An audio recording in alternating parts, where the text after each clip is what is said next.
Bonjour à toutes et à tous, bonsoir. Je voudrais revenir très rapidement sur le débat Zemmour-Mélenchon qui vient de se terminer sur BFM TV. J'en ai eu la migraine de ce débat, hein. Je ne sais pas, je ne me suis pas senti tout à fait à l'aise. Ils n'étaient pas dans leur zone de confort, ni l'un ni l'autre.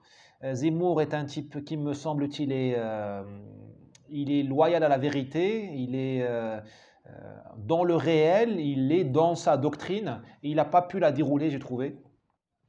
Mélenchon, c'est un vieux vicelard, c'est un vieux de la vieille, il a beaucoup de charisme, il est charmant même, il a un certain charme, même s'il n'est pas de mon bord politique, même si ses idées sont très dangereuses, mais sa malhonnêteté, sa gouaille un peu de boutiquier ou d'épicier font qu'il arrive à passer entre les gouttes de ces énormes contradictions que d'ailleurs Zemmour a pointées, hein. Il est pro-féministe, mais il est aussi pour le voile islamique.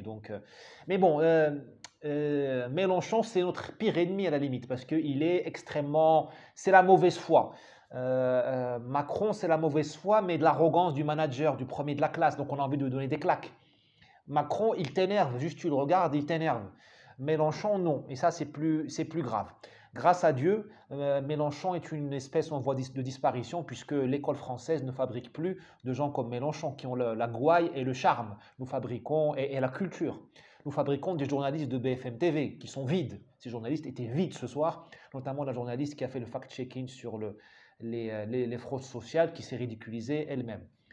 Rapidement, deux choses. Nous avons deux peurs au fait. Nous avons la peur de Zemmour qui est celle du réel. Les gens se font casser la gueule chez eux en France. On tue des profs, on les décapite. Et cette peur-là, elle est niée. Et vous avez la peur qui est invérifiable par le fact-checking, d'ailleurs c'est pour ça qu'elle est utilisée par Mélenchon, c'est la peur du climat. Personne n'arrive à te prouver ce qui va se passer en 2050-2100. L'histoire que Bordeaux sera submergé en 2100, personne n'arrive à le prouver. C'est de la foutaise. Par contre, on sait prouver que la France n'est déjà plus la France en 2021.